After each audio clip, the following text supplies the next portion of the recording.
So welcome, good day all, and a very warm welcome to this side event of the Second World Summit for Social Development that is ending today in Doha, Qatar. So this is a virtual solution session, and we're joining you from the UK, Brazil, South Africa, the US, and also South Korea. So different time zones going on here, and thanks for your patience if you're feeling sleepy. So my name is Lydia Cabral. I'm a research fellow at the Institute of Development Studies here in the UK, and I'm very happy to introduce this side event that is being co-organized by the Food Equity Center and the Brazilian Institute for Applied Economic Research, IPEA. So the title of our event is Equity-Focused Knowledge for Action, and it's a dialogue between the Food Equity Center and the Global Alliance Against Hunger and Poverty. The Food Equity Center is a collaboration of engaged researchers across Africa, Asia, Europe, and Latin America, bringing together knowledge from these different contexts to make food systems fair. And the Global Alliance is a new initiative, international effort to eliminate poverty and hunger and reduce inequalities that was launched last year by the Brazilian presidency of the G20. And we'll hear more about the Global Alliance during this session, including some of the policy solutions put forward and the evidence behind them. But this dialogue focuses specifically on evidence for policy and how to incorporate equity in knowledge to inform action against hunger and poverty. And this dialogue is part of a larger project funded by the British Academy on equity-informed policy making. So what do we mean by equity in knowledge? We mean ensuring fair access to creating, sharing, and benefiting from knowledge, valuing diverse perspectives and experiences, and removing barriers that may prevent those with lived experience of hunger and poverty from actively participating in knowledge making. So for today, we have invited speakers to share their insights on ongoing efforts by the Global Alliance, as well as the national and subnational actors, including the National Council for Food and Nutrition Security, CONSEA in Brazil, and in South Africa, the Union Against Hunger. So we set ourselves three aims for this event. First, to gain insights into the Global Alliance's work to advance policy solutions to fight hunger and poverty. Second, to connect policy, practice, and research communities to examine the role of evidence in policy making. And third, identify roles for ourselves as researchers, activists, civil society members in contributing evidence to policy. So without further delays, I'd like to hand over to my colleague, Professor Nick Nisbet, who will introduce our distinguished speakers and moderate the conversation. I wish you a great session. Thank you. Thanks very much, Lydia. So I'm really pleased to introduce our speakers on the panel today. And so in a second, we're going to be having a facilitated conversation together. We've got Fabio Vera Soares, who's the interim coordinator of the Global Policy, and also a partner in this event from the Brazilian Institute of Applied Research. Cristina, who's president of the National Council for Food and Nutrition Security, CONSEA in Brazil. Sorry, Nick, may I just interrupt? There's a little bit of feedback in your sound. Ah, I'm sorry. Are others having feedback as well? No, it's fine. Yeah, okay. Yeah, so Elisabetta Resina, who's president of the National Council for Food and Nutrition Security, and also a member of the high-level panel of experts on food security and nutrition, and also IPES Food. Welcome, Elisabetta. And Elisabetta, you might see her glancing up every now and again. She's looking at a flight departure board in an airport, and will have to leave us shortly in about an hour. So if Elisabetta has to go, we just wish you, thank you in advance for your participation. We have Busisa Moyo, who's founding member of the Union Against Hunger in South Africa. Welcome, Busisa. And Emily Romano, who's Senior Policy Manager at JPAL and also a member of the Global Alliance Against Hunger and Poverty. And welcome, Emily. So I'm going to start off, actually, Fabio, with you and just ask you a fairly, hopefully quite easy question, but what is the Alliance for people who are listening to this for the first time? What's the Alliance and what have you achieved? Okay. So the Global Alliance, as Lee just said in the beginning, in the introduction, was, I think, the main result of the Brazilian presidency of the G20. So the objective, it was a clear mandate from President Lula for us to work with the members of the G20 in establishing what we could say would be like the rules of this new initiative, with a clear focus in addressing SDG 1 and 2, so to fight poverty and to fight hunger, with a view of also reducing inequalities, so SDG 10, and revitalizing SDG 17, because this was meant to be achieved through partnerships and cooperation. Throughout 2024, the task force for the establishment of the alliance has worked very hard. And I was very pleased because actually this task force, among all the working groups of the G20, was the first to finish the work. That means that was actually the easiest one to get consensus. And then by July, so in the middle of the process, we managed to launch, or not to launch, but to have all the design, what we call the foundation documents of the Global Alliance setup. So the Global Alliance basically is established around 3 pillars. So the first pillar is the national pillar, through which countries can join the alliance. And the countries, they need to say through the statement of commitment, that's the official document to join the alliance, what they're going to do to reduce poverty and hunger in their own country, but also what they would like to do to cooperate with other countries to fight hunger and poverty. The second pillar is the financial pillar. And there we have countries that have like bilateral cooperation, financing projects in other countries, but also, and very importantly, many of the multilateral development banks supporting the Global Alliance.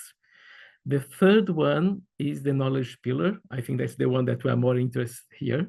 That's basically where we have countries, because they do share through their cooperation also knowledge through technical assistance.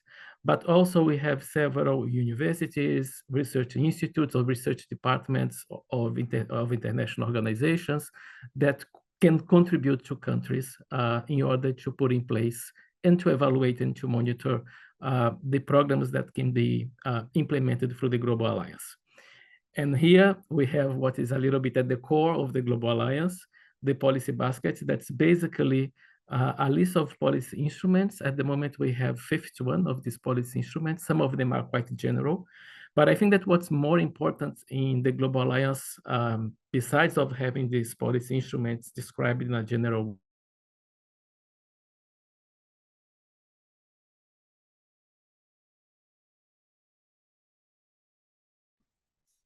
own experience, to share the experience.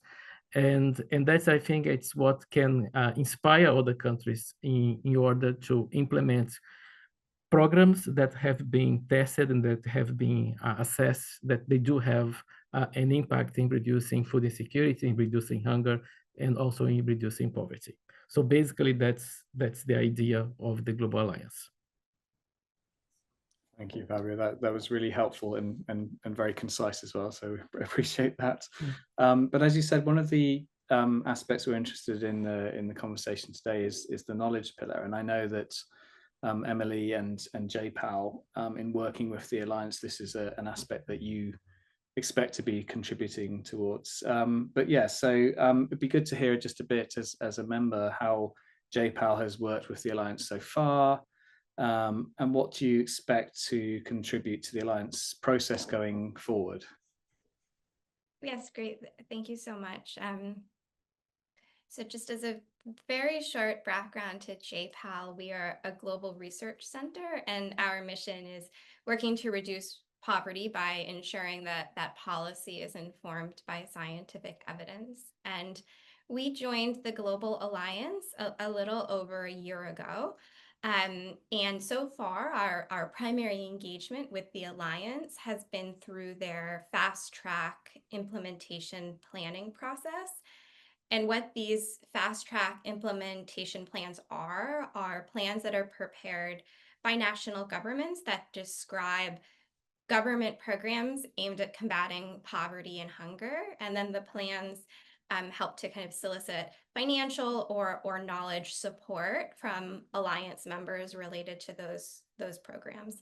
And the Global Alliance circulated several fast track plans, around July in the summer here in the United States. And my team at JPAL submitted expressions of interest to offer our support for the implementation plans in Zambia and Rwanda. And so over the last 2 months, we've joined a handful of conversations organized by the Alliance and the government of Zambia to discuss the Zambian government's plan to expand their Social Cash Plus program, which is what they detailed in their fast track implementation plan. And as a JPAL team, we've offered to support the government through knowledge sharing of findings from previous impact evaluations of cash transfer programs and economic inclusion programs, as well as exploring matchmaking for an impact evaluation with a member of JPAL's research network, if that is of interest. I'll say the conversations are very recent, so I'd say our exact role is still being defined, but it's been really exciting to get to participate in these conversations with the Alliance and with the government of Zambia. And so moving forward, my hope is that we will, as JPAL, continue to have an opportunity to engage in this fast track implementation plan process so that we can, hopefully help to support the national government members of the Alliance as they work to implement or expand their social protection programs that are aiming at reducing poverty and hunger. That's great. Thank you very much, Emily. And we're going to come back to the idea of support for generating evidence and particularly translating that into policy and action and on hunger in a bit. So I'll come back to you on your experience there. But I wanted to turn now to Elisabetta. And this is from your experience. I mean, I know you wear different hats, but somebody contributing to both to Brazilian policy debates, wearing your hat as also as an academic, but also as the Conselho Presidents. But also you're somebody who's been contributing to the kind of knowledge policy interface on the global stage through your work on the high-level panel of experts for the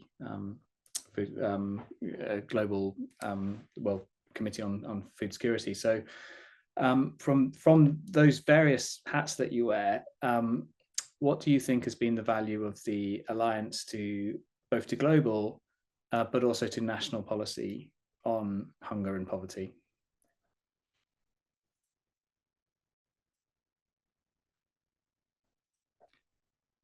And I'm just looking because in my screen, Elisabetta has frozen and been replaced by Preciso. So maybe that's the gods of Zoom telling us that we should turn to Preciso first and hope that we get Elisabetta back. Elisabetta may be back. Elisabetta, are you there?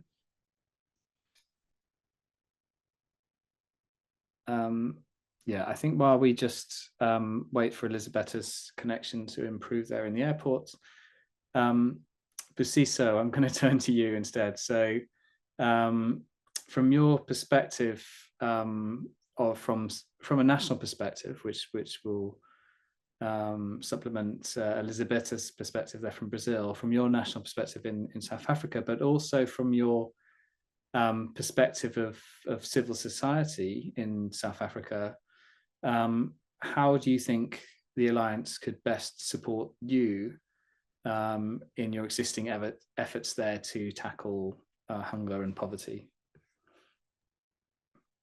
Yeah, so greetings to everybody online, and thank you, Nick, for the interesting question. I think for us in South Africa in particular, we've always referenced the Brazilian experience in terms of what we are trying to achieve here domestically. So Fabio pointed out that obviously, the main motivation behind the creation of this new global mechanism in particular is, this endeavor to address SDG 1, poverty, SDG 2, speaking to hunger, SDG 10, speaking to inequality. Now, just to give you a snapshot of the lived experience of this issue in South Africa, all these three are really grave and really confront the South African context in ways that, you know, we don't really have, you know, readily available responses to.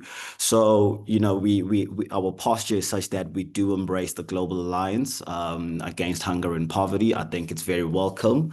And it's something that we embrace, of course, from the previous G20 presidency in light of the fact that we are currently at the helm of the G20 presidency this year.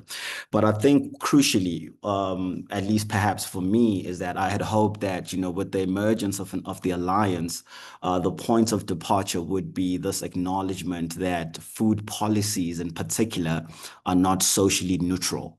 And I think, you know, in the spirit of then, you know, having some kind of alliance that then speaks to some of these bottlenecks, I think for me, it would have been, you know, then pivoting around, you know, the issue of the right to food not necessarily being an optional policy choice, but, you know, being the only governance framework that we have for some kind of international cooperation around the issue of hunger and poverty and so forth. So for me, I think the Global Alliance Against Hunger and Poverty is very welcome. It's a timely mechanism, but I'm hoping it can also help us to frame you know, the injustice that we're all in tune with around violation of human rights. So to speak explicitly about the failures of the food system being, you know, violations of the right to food and nutrition. And that is something that I was hoping that, you know, the South African presidency can then pick up and further articulate, you know, the vision and mission of the Global Alliance Against Hunger and Poverty. So I think for now, I'll just leave it at that. Yeah. Yeah, thank you, Basisa. So we might come back to kind of current efforts in South Africa if we have time, but that's a very interesting and different perspective there. But I'll go now back to Elisabetta, who we've got back on screen. And Elisabetta, so yeah, just quickly to reiterate the question, your perspective, both with a kind of national policy and research hat on, but also your global hat on from the HLPE. What's been the value of the alliance? Thank you, Nikki, and sorry about my poor connection. And well, it's true that I have several hats, but here I think that I will be more using my council hat. Because during all the process of a G20 here in Brazil, we had some discussions in the council, and we really try to collaborate and put the perspective of civil society, not only from Brazil, but also the global civil society organizations, mainly through the civil society mechanism of CFS.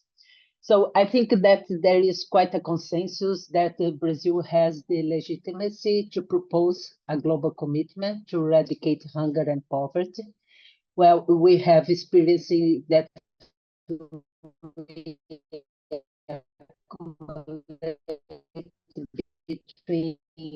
2003 and 2006.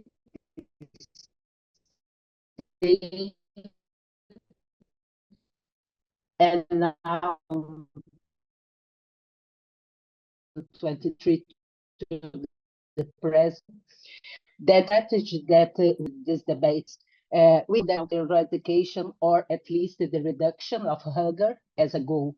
And now we are 5 years away from the end of the 2030 agenda, and we are found very far from achieving the targets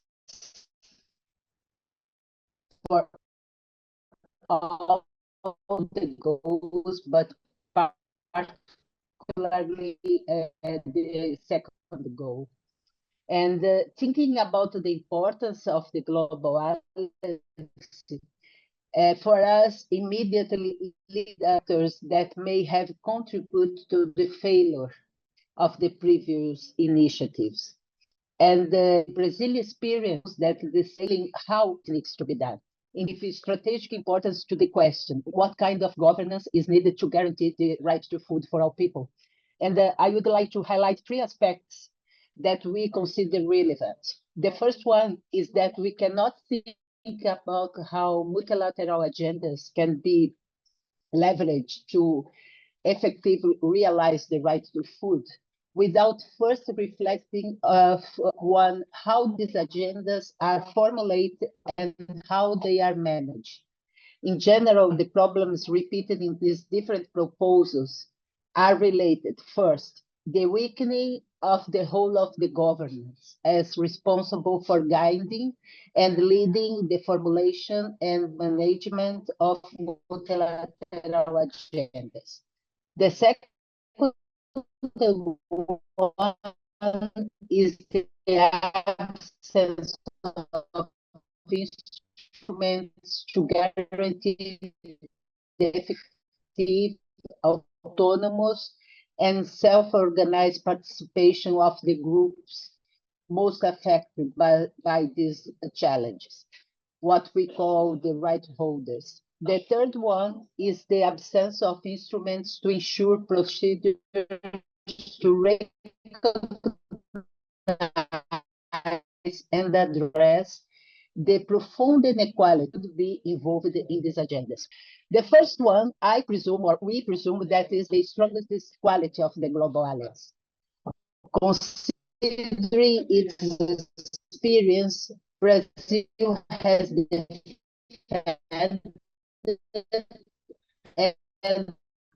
we believe Elisabetta, I'm sorry, it's becoming very it was successful, that governments and public policies should be primarily respond commitments to the alliance. Yeah, I'm sorry. Yeah, sorry, Elizabeth. It's becoming very difficult to hear you. So I might ask that you turn off your camera. My video, okay, yeah, my camera. Thank you. And just briefly, because I caught the first point, which is about how agendas are formulated and proposed. I will try to summarize. Yeah. I think that the strongest point of the alliance is to improve the commitment of the governments about this agenda, because a lot of calls that we have around the eradication of hunger is mainly related with other actors beside the governments.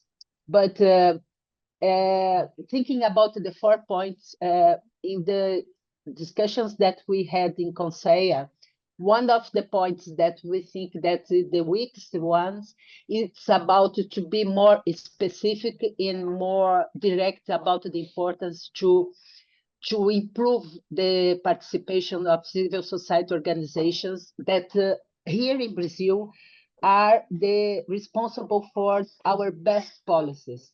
Many of our policies that result in very important results were born in civil society organization and experiences. So that's where one of the points that Conselho during all the process defend, that we need to give space to civil society, not only demand policies, but also to present their experiences and their results. So I stop from here because I'm not sure about my connection, and I hope that it was enough for our discussion. Thank you. Yeah, no, thank you, Elizabeth. Actually, that's so it's improved now. Your camera is off, so that's very helpful, and I think we were able to catch the end of that. And I think I might return to you in a second, just to ask a bit more about Conselho's experience of bringing different forms of evidence into the policy decision-making space in Brazil. So I'd like to hear a bit more about that. But first, actually, I might turn to Besiso, because I think what Elisabetta was saying was actually somewhat similar to what you were talking about in terms of bringing the social relations actually into food policy and how important that is. So maybe you could talk a bit more about that, but also how you as a civil society organization have brought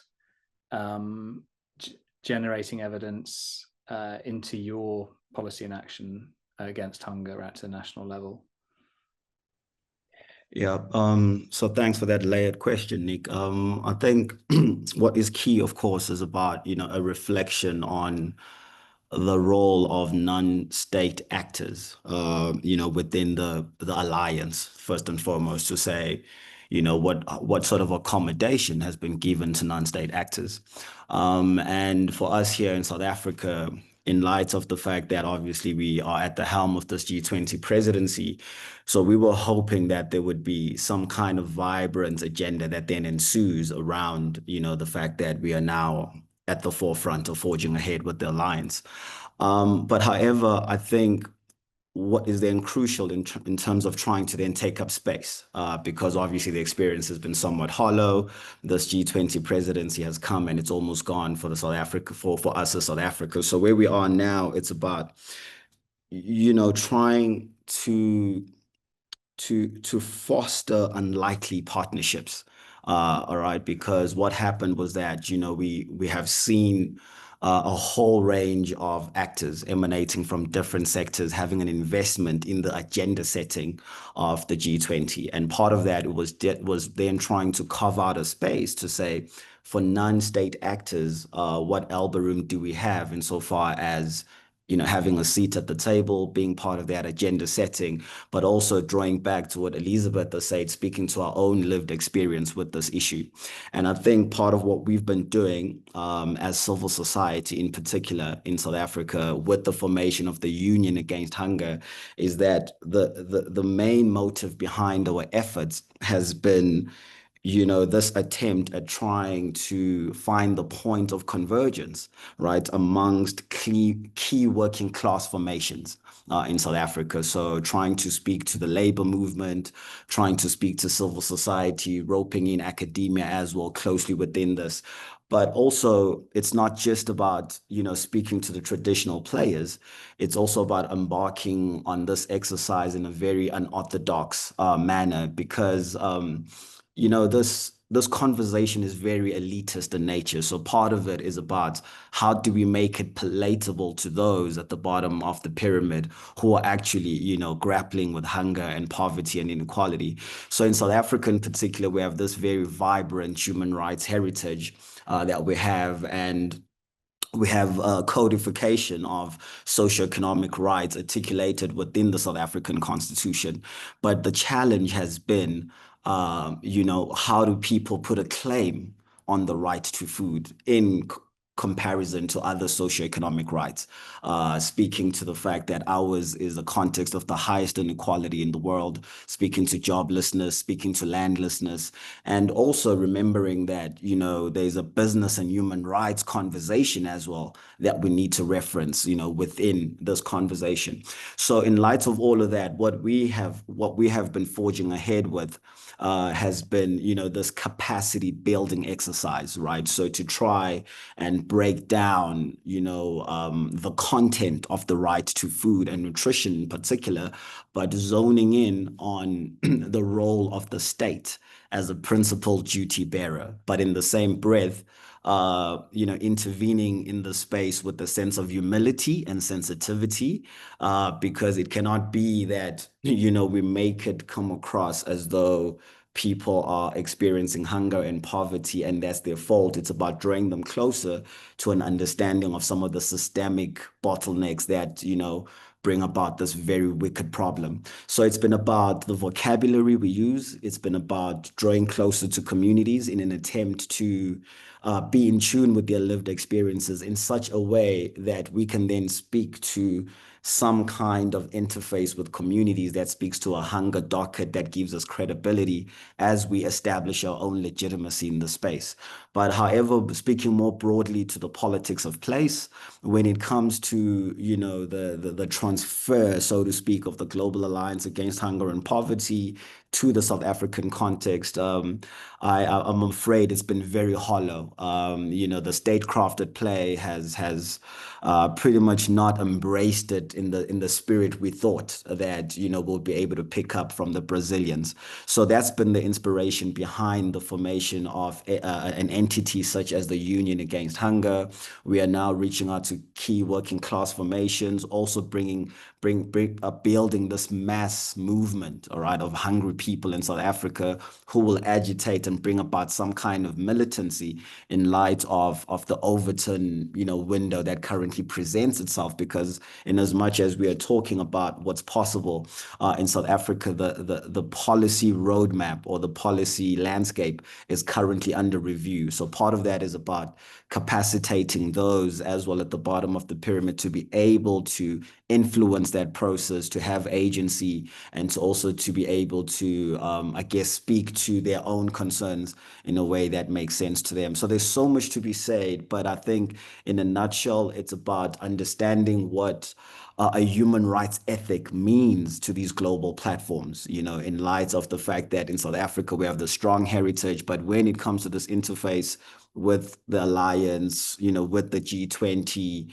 and also perhaps even, learning from the Brazilian experience, the question then becomes, is there a commitment to a human rights agenda when we are speaking about hunger and poverty and so forth?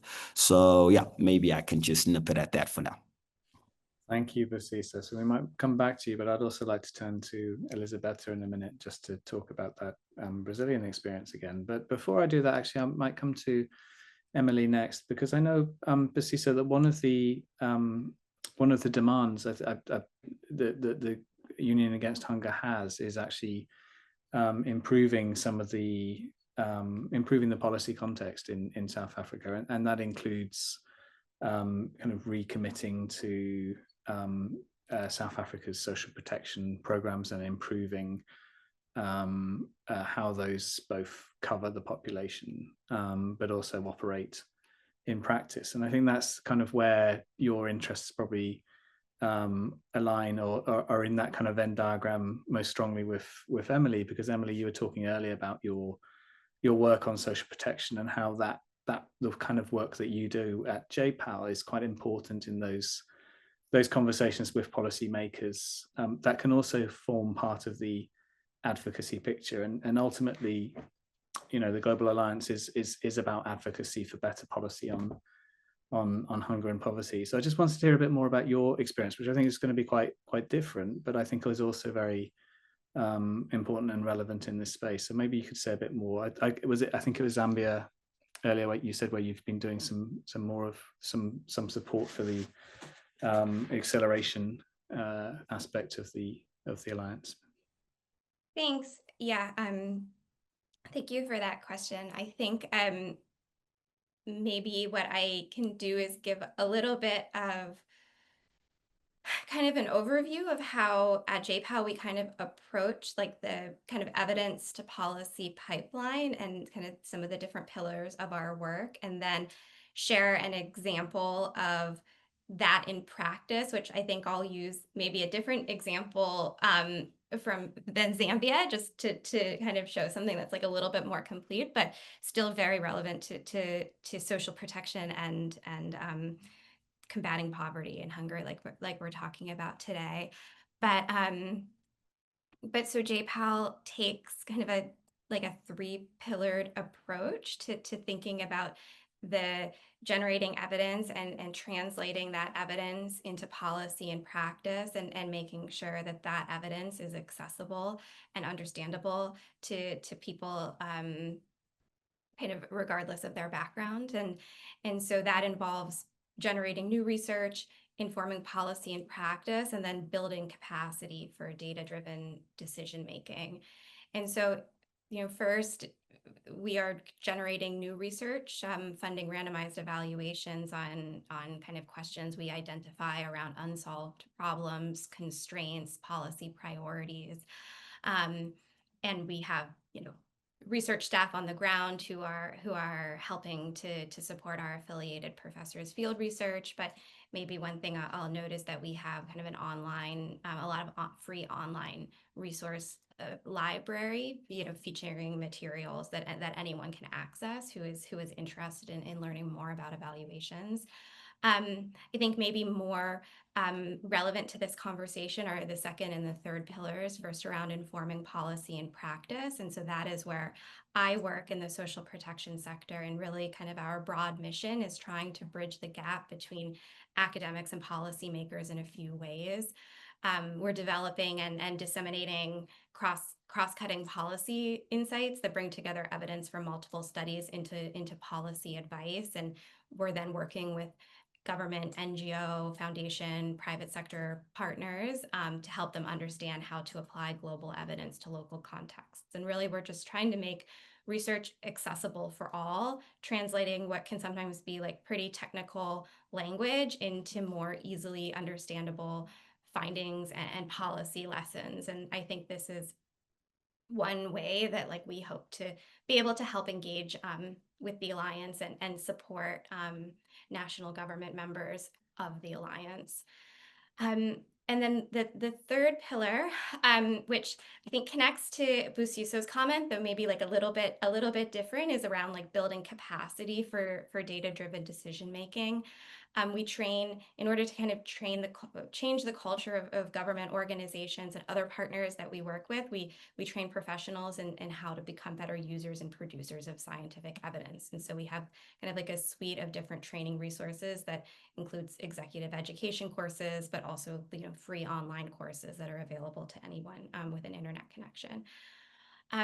But maybe just to share one kind of concrete example of our experience with this evidence to policy pipeline that's very relevant to kind of the social protection landscape and the idea of combating hunger is our work on the graduation approach in India. And if anyone isn't familiar with the graduation approach, it's a multifaceted livelihood program that was originally designed by the NGO BRAC, and it provides very low-income households, often female-headed households, with the productive asset, training, coaching, consumption support to help them graduate from extreme poverty. And so over 15 years ago, JPAL-affiliated researchers began to evaluate the graduation approach, starting with 7 randomized evaluations across 3 continents that demonstrated the program's effectiveness in reducing extreme poverty for women and their families. And based on these research findings, JPAL decided to get more involved in scaling up the approach, first with NGOs and then with governments. And so about 10 years ago, JPAL South Asia began to work closely with an NGO partner to pilot the approach across 4 states in India.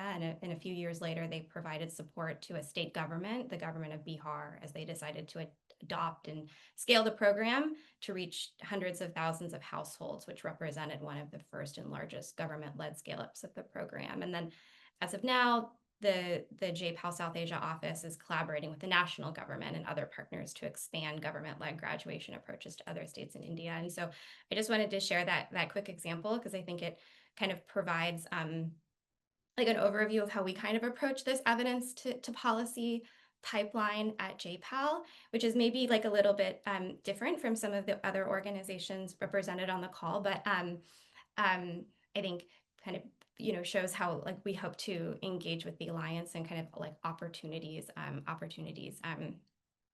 collaboration. Thank you.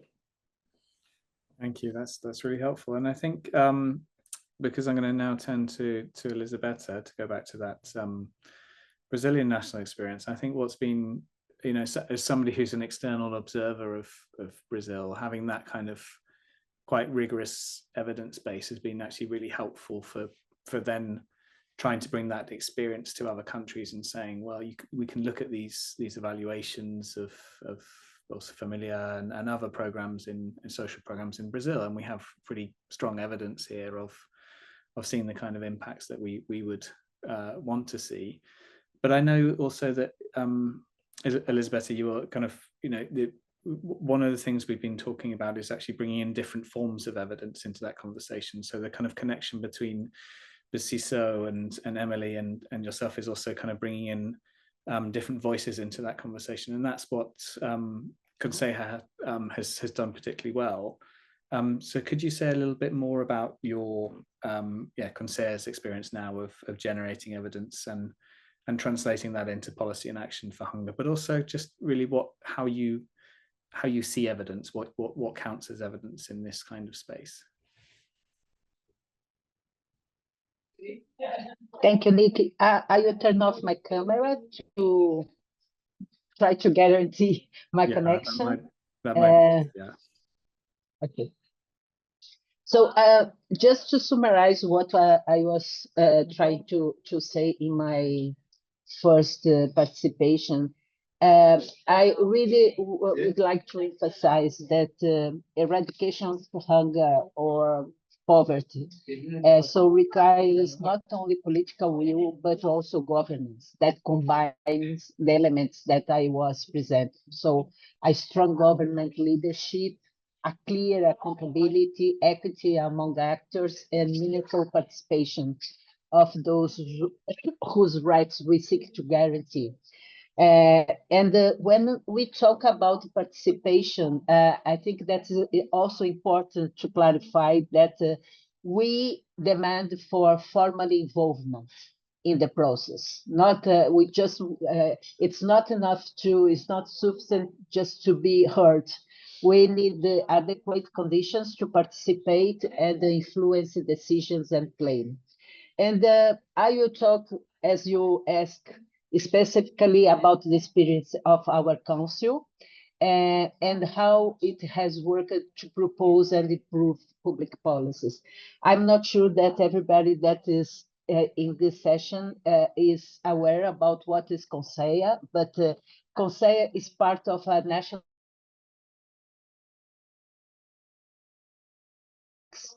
and this system is responsible for the articulation of public policies that are related to the realization of rights to food. And by law, Conseil is composed of 1/3 of government sectors. And currently, we have at the national level 24 ministries and 2/3 of civil society movements and organizations. And the council is responsible for advise the president of the republic and present proposals to improve and create public policies to an interministerial chamber, these 24 ministries.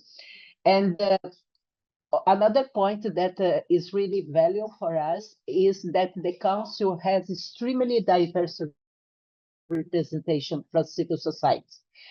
We have from rural and urban movements, women, Black people, indigenous peoples, and human rights defenders, etc. And it's exactly this representativeness that enables the council to analyze the main challenges, not only to eradicate hunger in Brazil, but to ensure adequate and healthy food for all.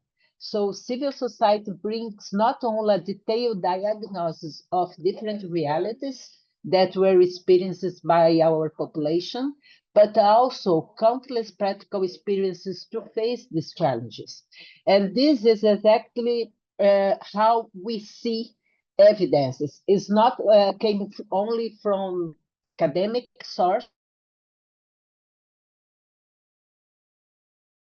maintain and improve a dialogue between scientific evidences, academic research, but all the knowledge that is created and preserved by civil society organizations, traditional communities, indigenous peoples. So in this dialogue, that is exactly this dialogue that has allowed countless civil society initiatives to become important public policies in Brazil. Então, for example, policies that a lot of countries are know and are trying to adapt for all realities, such public procurement, cisterns, different forms of support for family farm, urban agriculture, etc., were born in civil society organizations and practice and have been adapted and are now successful public policies. So that's the point for us.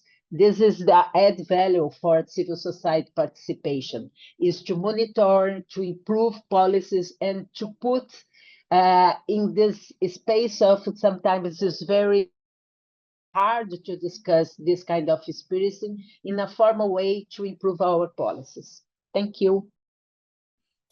Thank you, Beta, and that worked well. So thank you. I'm glad the connection is holding up. So Fabio, I'm going to turn now to you. So you mentioned the knowledge pillar earlier of the Alliance. So this is an opportunity to say a little bit more about how that's working in practice. But then I'm also going to ask you to reflect on what Emily and Basiso and Beta have talked about in terms of different experience of evidence and turning that into effective policy. So yeah, firstly, just a bit more on how the Global Alliance generates and uses evidence.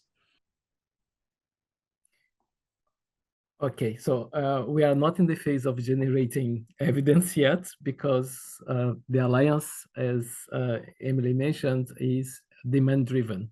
So we are in the first, we call it cohort, in the first cohort of countries that have made requests, and that now the members of the Alliance that have expressed the interest to support these countries are checking how they can support this. It's important to say that, of course, most countries have requested financial support because they want to scale up their programs, but they also have requests to learn from other countries and also to have support from different knowledge organizations to, for example, to establish the MNE or to do evaluations, to do not only impact evaluations, but also how the program is being implemented. So more of the operational side, where I also see a key role for civil society, linking with what Beta was saying. But basically what we have done around the policy basket was actually to collect evidence and try to mobilize the members of the Alliance to submit the evidence. So that's a little bit of the challenge that we had, because we had the biggest momentum last year when most countries were joining the Alliance for the G20 summits, but now we are sort of the support mechanism of the Alliance and the interim support mechanism that was basically the government of Brazil. We're proactively looking for countries and looking for organizations to support us in bringing more examples. So I can also take this opportunity to say that it's important that we receive more submissions and particularly more country experience to enrich the policy basket of the Alliance. The other aspect that I think it's important to mention here is that the constitution of the Alliance, or these foundational documents that we referred to, they were not simply proposed by Brazil. They were negotiated by Brazil. They were discussed by Brazil. So all countries in the G20, even the invited countries during the Brazilian presidency, they had a say, and we did the most to have a consensus document.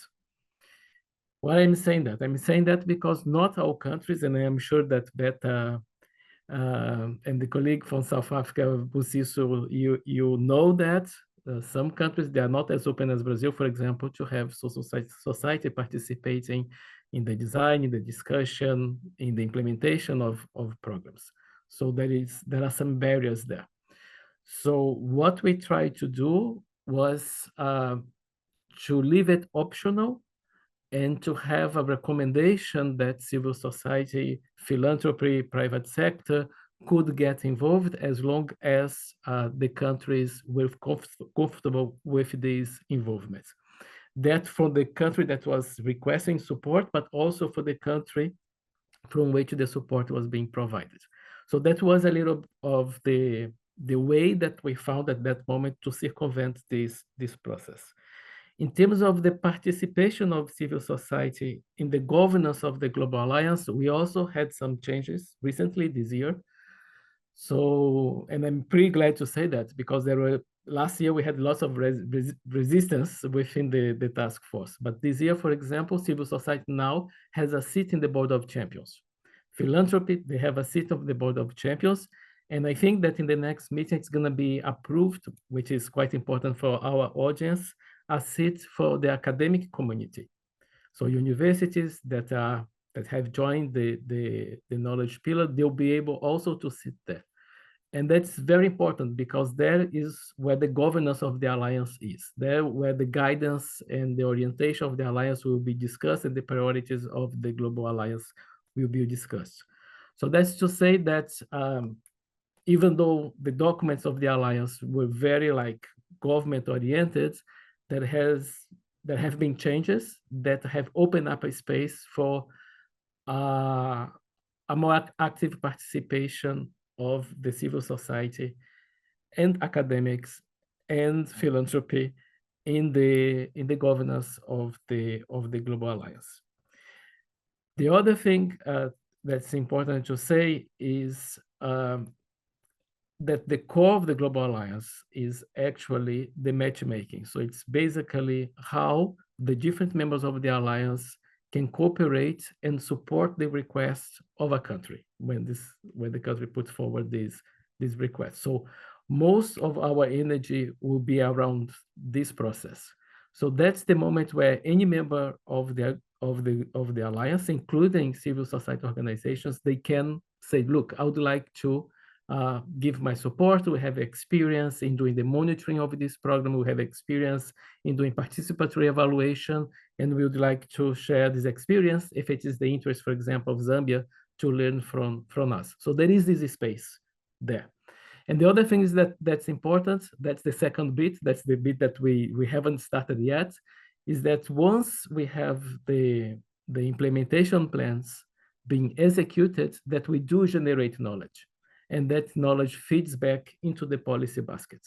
So that's going to be a little bit like the legacy of the Global Alliance when it's phased out in 2030 is basically to look back and to have all this experience documented, and that they can inspire what we're going to have in the post-2030 agenda. You mean after? I don't know, because I don't know if I touch all the points, because I mean that's very helpful, and I think you did reflect, upon that quite important point on bringing civil society directly into the Global Alliance. I was going to ask, actually, for somebody who's new to the work of the Global Alliance and is just joining this seminar today, and they, for example, they're representing a civil society organization, or they're representing a knowledge partner.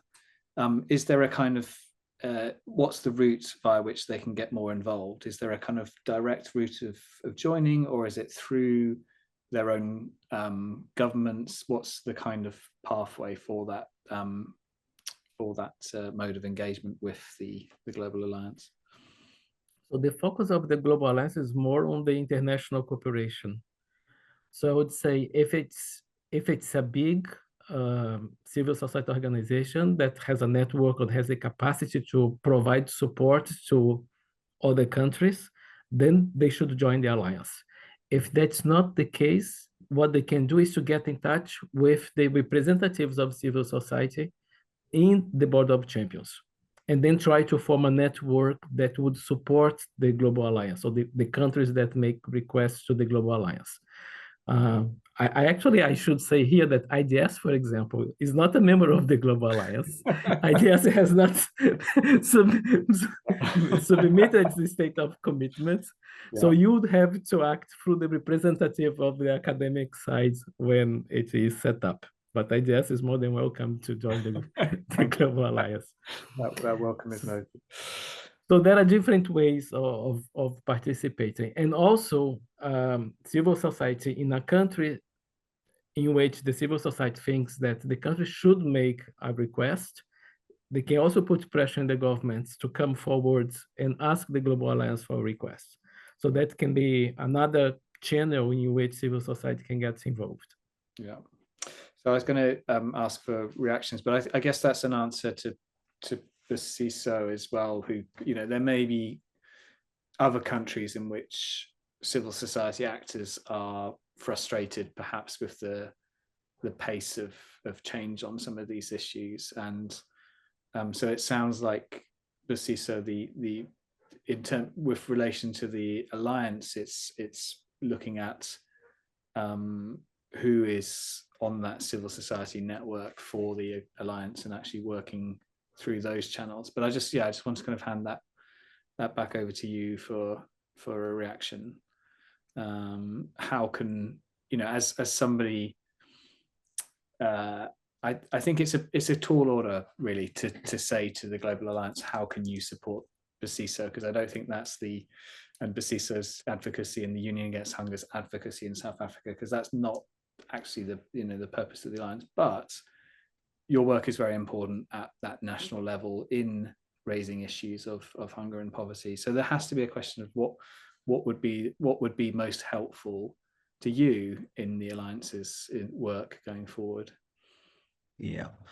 So, I mean, there's a lot that can be said there. But I think for me, the point of departure becomes perhaps if the alliance could place emphasis on what has worked well from an international best practice. So case in point being what CONSEA has achieved in Brazil. I think that becomes something that a lot of countries could duplicate in terms of that point of convergence. In South Africa, that's particularly missing. So part of our demands has been, who has the power to convene and who can bring, these different sectors, to sing from the same hymn book. But I guess for me, what I find somewhat hollow about the Global Alliance becomes this idea of, how do we engage corporate actors within this issue? And for me, I was hoping that the Alliance will bring about a new way of doing business in light of, the frustrations we've had with the Food System Summit and other global platforms, and in light of the fact that, we're 5 years away from the 2030 milestone. But with that being said, I think with platforms like CONSEA, that then, kind of play gateway to something that becomes a global mechanism, right? Such as the Global Alliance. I think that should not be understated. But where we are in South Africa is we are trying to then politicize this issue in a way that we can then say, okay, in the absence of, this convergence, as is seen with CONSEA and elsewhere, how then do we ensure that there's a political cost to ignoring this issue? And not only just a political cost, how also can we assure that there's an economic cost, right, for people to not draw closer to this issue and be part of, the solutions, so to speak, because ultimately what we are looking for is that convergence. So for us in South Africa, I think where we are at this stage is that there's a grave need for political champions, right? Political champions who we can then, draw close towards, who have an understanding of this issue, who are invested in terms of international best practice, the evidence base that's coming out of there, and also have an appetite for what an alternative, could look like, whether we're talking alternative food systems, alternative regimes in terms of, this business and human rights interface that I'm talking about. But ultimately, there's also this cross-fertilization that we're seeing in South Africa, which is bearing fruit, particularly within academia and civil society. They're finding each other and advancing this work in a way that is paying dividends. But however, the struggle once again is resource constraints. So one would have hoped that the alliance, in an attempt to draw closer to civil society and other sort of fringe players, it would place emphasis on this need for resourcing non-state actors. So, if it can be very vocal about funding the unfunded, so to speak, in an attempt to then bring to the fore that lived experience that's currently missing, but also not only that, to also empower us, right, to take on this idea of power, to embark on some kind of power disrupting effort in the space, whether that is, focused on the state-crafted play, whether that is a question of engaging, corporate actors and private actors within this global food value chain of ours, that's a conversation for another day. But I think the alliance's posture to activist scholarship, to human rights defenders, to also carrying this burden insofar as not only amplifying the concerns of countries insofar as what it is that they want to see highlighted, but also for the alliance to have its own articulation of its own frustrations outside. So something that draws us in, for the alliance to draw a line in the sand, so to speak, in terms of its own embrace and its own understanding of some of these global bottlenecks. And I think that would make our jobs a whole lot easier, particularly as scholars and activists from the global South, because there are different paradigms that inform our understanding of the problem and what is possible in the space. And it would be of benefit, if the alliance could also be clear on its posture and its understanding of some of these issues, and then would then know how to pivot insofar as building a very vibrant alliance where civil society feels heard, feels like it's part of the agenda setting, but also not only that, where we also ensure that the lived experience of this issue, particularly as it emanates from the global South, is something that is foregrounded for all as well. So yeah.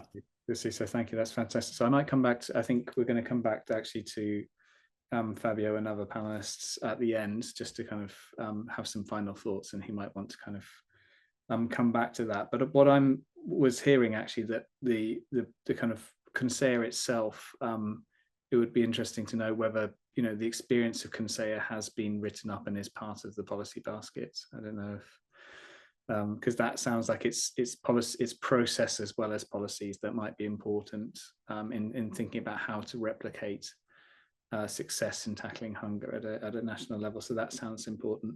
And the other thing I took from what you said is actually the importance of developing leadership across different actors tackling hunger and poverty, whether from a civil society point of view, from an academia point of view, from a policy point of view. And it could be actually longer term, the Alliance has a kind of capacity building aspect, not just for countries, but also for individuals. Other initiatives like the Scaling Up Nutrition movement have done a bit of leadership support over the years as well. So it's something to consider. But I know we've got questions building up in the Q&A. And I'm going to hand it back over now to Lydia, who's going to be chairing that part of the session. So just from me, thanks again to panelists for the discussion. Sorry, Fabio. Nick, if you allow me just to react to Busisi's provocation. So when my difficulty is when you speak about the alliance should, the alliance must. So the alliance, what we have is a support mechanism that receives the request from the countries and try to mobilize the members to support that particular country. So at the moment we have 8 countries that we are in this process. 4 of them we have already started some roundtables with different members of the alliance that want to support them. So J-PAL is involved in one of these conversations with Zambia. That was the example that Emily did. But when I say the governance of the alliance, so who represents the alliance in terms of the different memberships that we have is the Board of Champions. And the biggest change that we had, and that can be the channel for civil society to engage in not only to engage to support countries, but also to suggest that the alliance could do a little bit more in that direction, is the seat that civil society has now in the Board of Champions. So my suggestion here would be to reach out to the organizations. They are rotating. There are 3 organizations that represent civil society in the Board of Champions, and make these suggestions. And they don't need to wait for the meetings of the Board of Champions that only meets twice a year.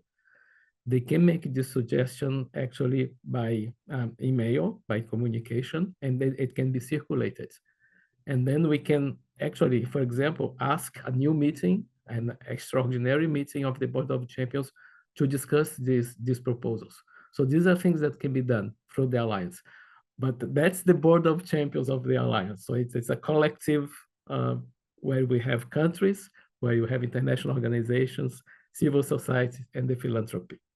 These are the academia. So these are the different actors that can be mobilized and that they can do things. So the support mechanism in that sense, it's very limited in what they can do. Thank you. So I'm going to, I think that was very helpful, and I think we can kind of come back to that. But Lydia, perhaps now to turn to the wider audience. Yeah, just allowing Elisabetta to come in, because she might need to go. I can see your hand is up, Elisabetta. So is that, would you like to react to the conversation here? I think she's frozen. So well, let's wait until she comes back. So we have a few questions coming up in the chat. So I suggest I just go through them and then allow you to answer the ones that you think are more relevant to the perspective from which you're talking. And I think we've started actually answering elements of that. So the first question from an anonymous attendee, so he's saying that you all emphasize the role of civil society, academia, and philanthropy, and mentioned the seats created for their representation. So given this multi-stakeholder approach, this participant has two questions. How are you mitigating the risk of conflict of interest between the different players? So that's an important question.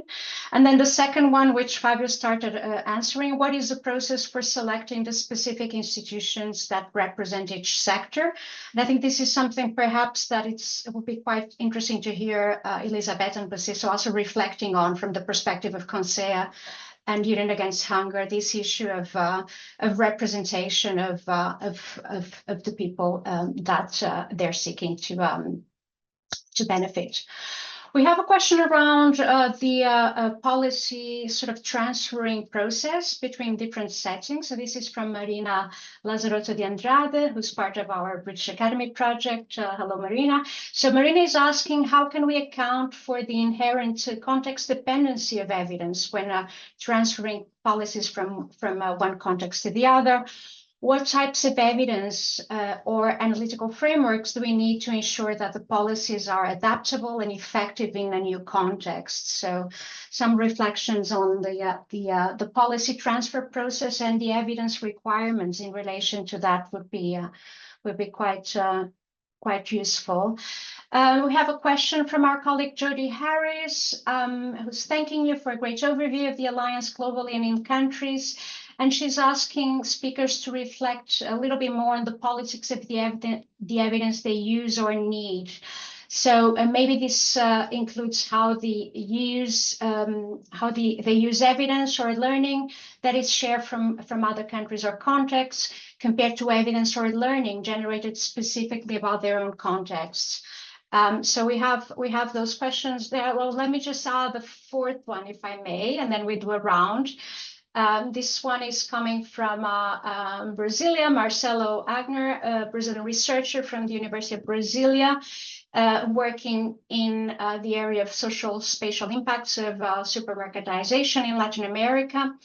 So he would like to ask how public policies and the Global Alliance specifically have been and can address the importance of urban food environments in the fight against hunger. So any policies that relate specifically to food environments and the role of supermarkets. Fabio, your views on that would be great. So let me turn over to the speakers now.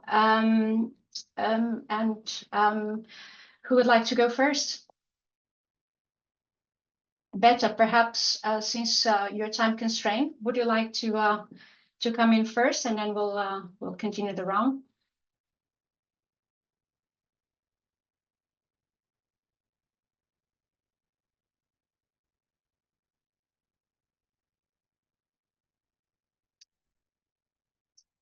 Betta, if you can hear me, and if you want to answer specifically the question around, yes, yeah, go ahead. Yeah, see, I will turn off my camera. My connection is worse now. Thank you. Look, I would like to come back to a point that I think it is really important for civil society. We know that civil society has principles, of course, that are very valuable for us. And one of each is the self-determination of our representatives. And I am not sure that we have enough information about the commitments that the representative of civil society in the board of Alliance sign. This representation has to be connected, for example, to other organizations and movements to manifest a collective position and not an individual one.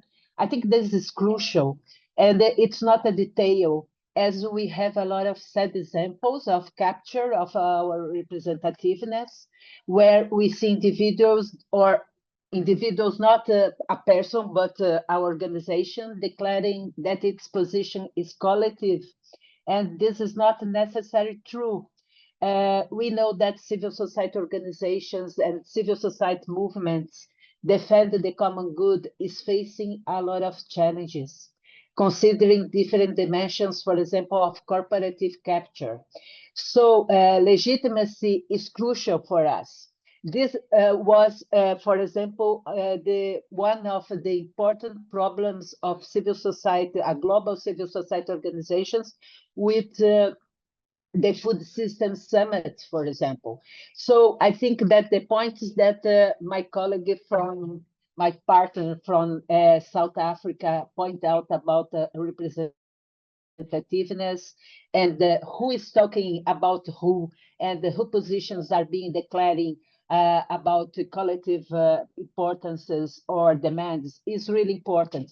I think that it was a very important step of the board considering civil society representative, but I think that we need to discuss how it was decided, because otherwise we will have only a formal representative and not a one that is collaborate with the collective positions. Thank you. Thank you very much, Beth. Fabio, I don't know if you want to come back on this and also consider the question around potential conflict of interest between different parties, and also the question around transfer and the evidence needs there, which is something perhaps that Emily you might want to speak to as well, because I know that you've been thinking about that a lot as part of the JPAL work. So Fabio, would you like to come next, and then Emily, then we come to the CISO as well. Yeah, I have shared both on the Q&A but also in the chat, because one of the questions came through the chat. The link for the foundational documents of the inception documents of the Global Alliance. So there you are going to see that there is this specific issue that the civil society philanthropy that wants to participate, they need to be approved by the country of origin of them. So that was something that was impossible to overcome and to have the no objection of all the members of the board. So there was no way to circumvent this. Regarding the process of the three organizations, first of all, they need to be members of the alliance, right? To request a seat.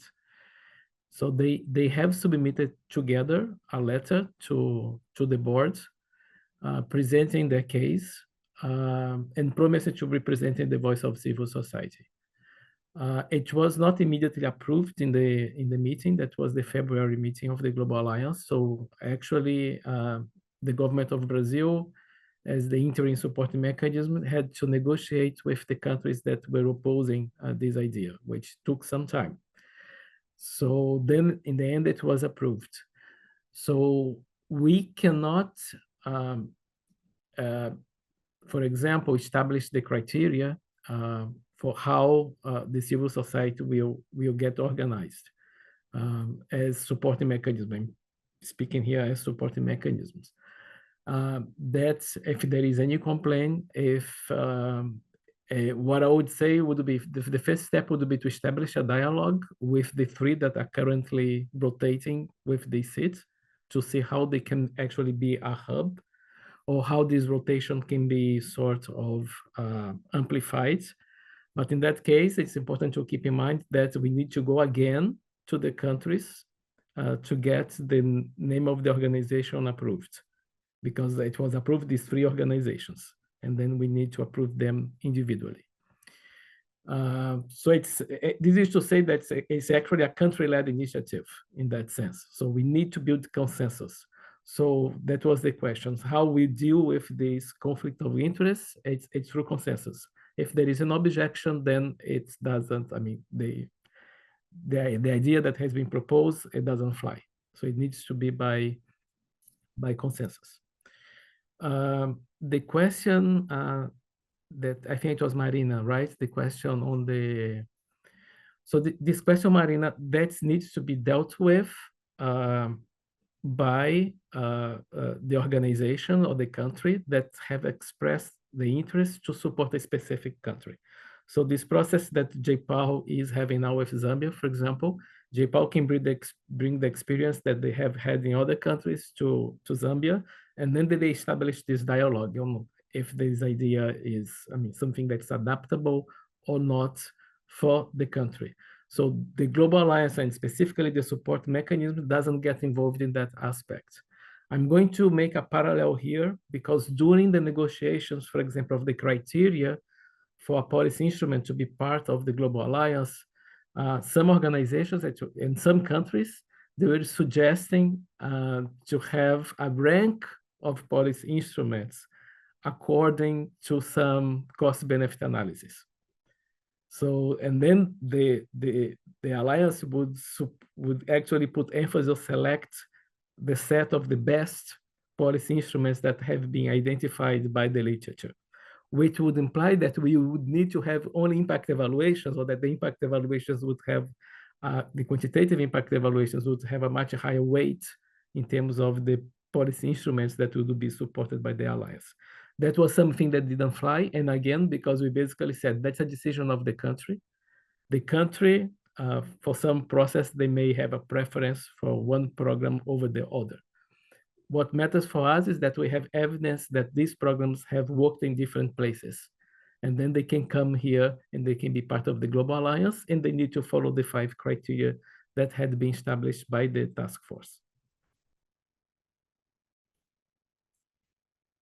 Is there any other question that I may have missed? I think you've been quite quite detailed, and we thank you for all the details in terms of the process and the thinking behind it, being so open about it, but also telling us how to engage if we want to influence what is the process behind that. So thanks very much for those reflections. I would like to turn perhaps to Emily on still on the issue of the evidence around the transfer process. So we're talking about evidence related to the policy experience that countries want to be inspired by, potentially adapt, replicate. So what are the evidence needs there in relation to the transferring process or the adaptation process from one country to the other? And yeah, what's your thinking behind that, and how you've been dealing with this challenge? Yeah, thanks so much. So yeah, also similar to Fabio commenting on Marina's question, at JPAL, we have a framework that we use to think about this question of kind of thinking through how kind of generalizable the results may be from an impact evaluation of a particular program from one context might be in another context. And I'll put a link to a document once I finish my remarks in the chat in case anybody would like to look at it. But I think at a high level, it kind of involves like a shift in our thinking from kind of thinking, instead of asking questions, kind of are the locations similar? If you're thinking of a program that maybe was evaluated in India and thinking of then implementing a similar program in Nigeria, maybe instead of, asking, are the locations similar, or how many times has the program been evaluated, thinking instead about questions like, is the problem and its underlying causes similar? or why did the program work, and what is the strength of the evidence on the general behavioral change. And so we have a framework that involves to kind of think through this question that involves a couple of steps. And so thinking first about what needs does the program address, and what is the disaggregated theory behind the program. So really thinking about the program. And then step two, moving on and thinking about the local conditions. Are the local needs similar? And do the local conditions hold for the theory of change of the program to apply? And then the third step is thinking about more like the general lessons on the behavior. So how strong is the evidence for the required general behavioral change? And then last is thinking about like the implementation capacity. So what is the evidence that the implementation process can be carried out well? And so maybe, diving briefly, kind of more deeply into like kind of some of like the decision-making tree that you might think about. So if you're thinking about first the local conditions, does the problem in the original intervention does the problem that the original intervention solved, does it exist in the new location? And are the underlying causes of that problem the same? Do the important local conditions hold true in the new context? And so if the answer kind of there is yes, then next you might think about, is the underlying mechanism of change valid in the new context? And if the answer there is yes, you might then think about local implementation. Can you implement the program with the critical elements in place? And who would implement that program, and do they have capacity? And so that kind of shows like a little bit of some of the thinking and the decision tree around like, can you take an intervention that's been evaluated in one place and implement it with fidelity in a new place? And so instead of, thinking so much about are the locations similar, more thinking kind of are some of the challenges the same? Are the constraints the same? So that's like a little bit of an overview of some of the framework that we use to think about this at JPAL. And I'll put a link into the chat on a webpage that has a table and probably describes it clearer than I was able to in words. That's very helpful, Emily. I'm looking forward to reading that paper on the framework. I wanted to just turn back to Jody Harris's question that is asking speakers to reflect, I guess, on your own use of evidence and the politics of that. I guess the selection of evidence in itself is not a neutral process. It is shaped by the way we think, our values, our background, disciplinary background, and so on. So perhaps some thoughts on how you ourselves and the tacit knowledge we all hold, right? And that shapes the way in which we select evidence. If you could reflect on that, and perhaps turning to Bociso specifically, if I may add an element to that question, which is more about your reflections on the ethical issues of using lived experience. People experience hunger and poverty. So what are the ethical challenges there, drawing on this experience and using that as part of your advocacy campaigns and your efforts to influence policy?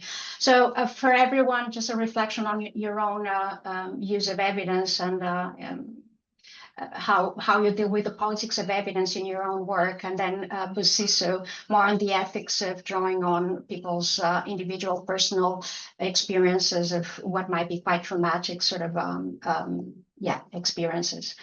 So perhaps if you can start with you and then do the round, Bociso. Yeah, so thank you for that very tricky question, Lydia. I think we are also, making the path as we walk it. It's been a learning curve in terms of how our interface with communities and trying to capacitate them in this regard. But I think what has been very encouraging is that there's a lot of resilience that's taking place within communities, within, people who are at the coalface, so to speak, of hunger and poverty. And so part of our entry point is to capture that, is to capture all the good work that is already going, the solidarity economy, the social capital that manifests, among some of these networks. But beyond that, then it's about, this capacitating them, but then in a way that then kind of bridges the divide between a reformist agenda and something a bit more radical. Because I think, in a context like ours in South Africa, a good chunk of the populace is very conversant, so to speak, or is very much in tune with human rights vocabulary and the human rights narrative, so to speak. But when it comes to food systems, there seems to be a paralysis of some sort.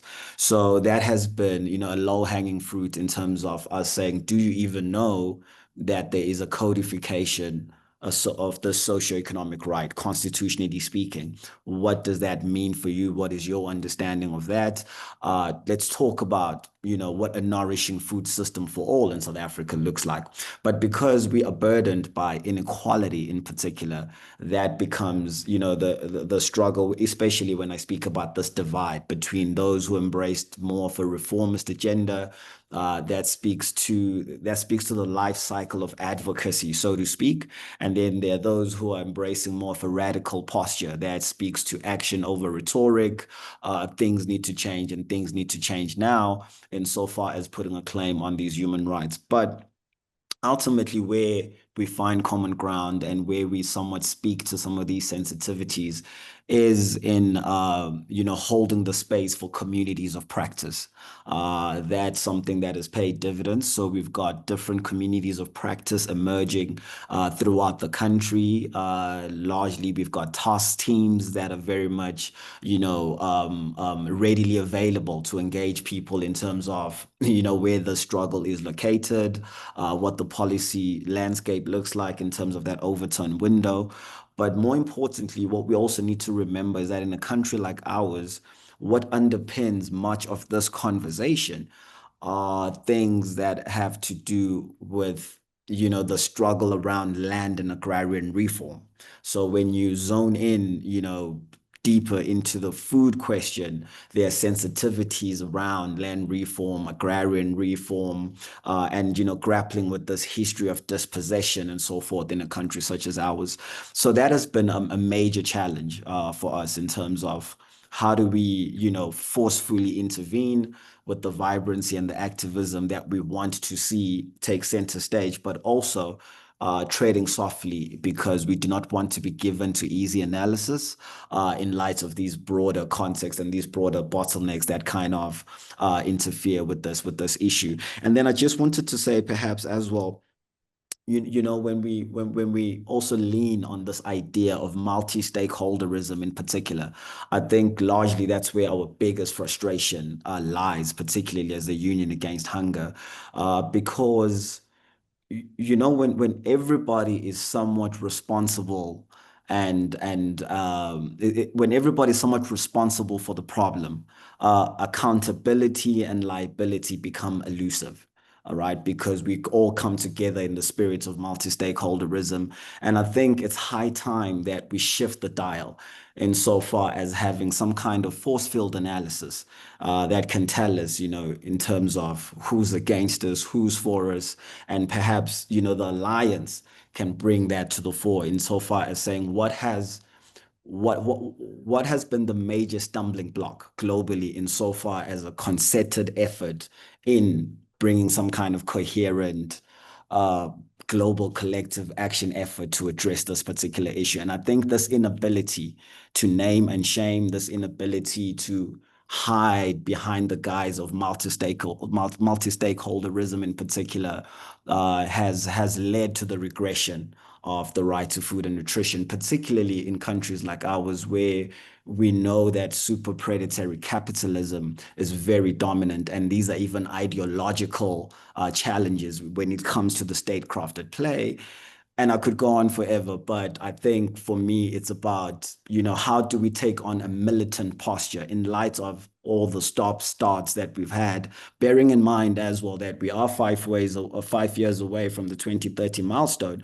But let us not forget that we are also coming back from the Millennium Development Goals. So, where to next in terms of the Summit of the Future and so forth and so forth. But yeah, I will stop at that. Lots of challenges there and provocations. Thanks for that, Patricia. We're coming to the end, actually, of our session. So I would like to turn to Emily and then Fabius for some final thoughts, reflections in connection to the questions you haven't answered, or any final things that you would like to say before we end. So just very briefly, if you can.